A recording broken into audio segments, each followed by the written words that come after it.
Hoje eu quero trazer para vocês os diferentes significados e usos do verbo sein. O verbo sein ele é um dos verbos mais importantes que a gente vai aprender no idioma alemão. Primeiramente, a gente precisa entender qual que é o significado do verbo sein.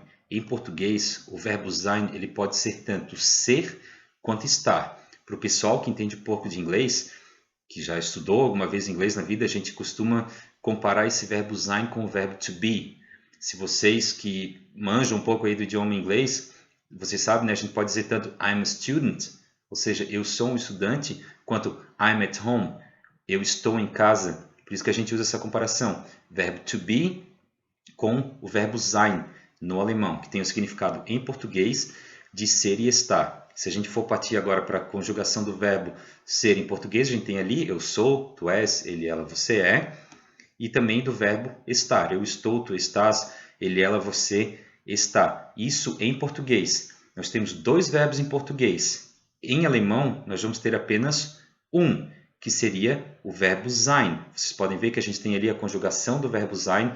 Lembrando que o sein ele é um verbo unregelmäßig. É um verbo irregular. Vocês podem perceber, a gente tem ali sein. E por que de repente vira bin, bist, ist? Não tem nada a ver com o verbo no infinitivo. Por isso que a gente chama que ele é um verbo irregular.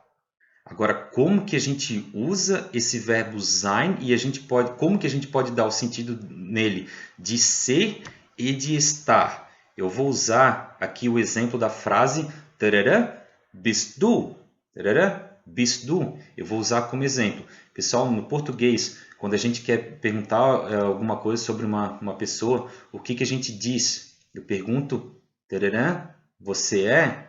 Ou seja, quem você é? Quem você é? Que em alemão é o wer. Wer. Se eu quero perguntar agora sobre o parecer de uma pessoa, onde que ela está? Onde, que em alemão é wo. Lembrando que o wer e o wo, os dois são pronomes interrogativos. Interrogativo, pronome, que a gente usa naquelas W-fragen. Wer, quem, e wo, onde. Esses são os elementos que vão determinar a diferença de significado do verbo sein. Por exemplo, se eu quiser, utilizando aquela frase ali como exemplo, o bist du, eu posso perguntar, wer bist du? Quem é você? Utilizando agora o wo, eu tenho wo bist du.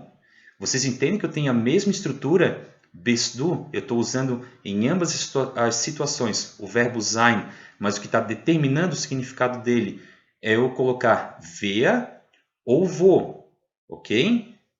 Agora, se eu quiser dizer, por exemplo, quem é ele, eu vou dizer wer ist er.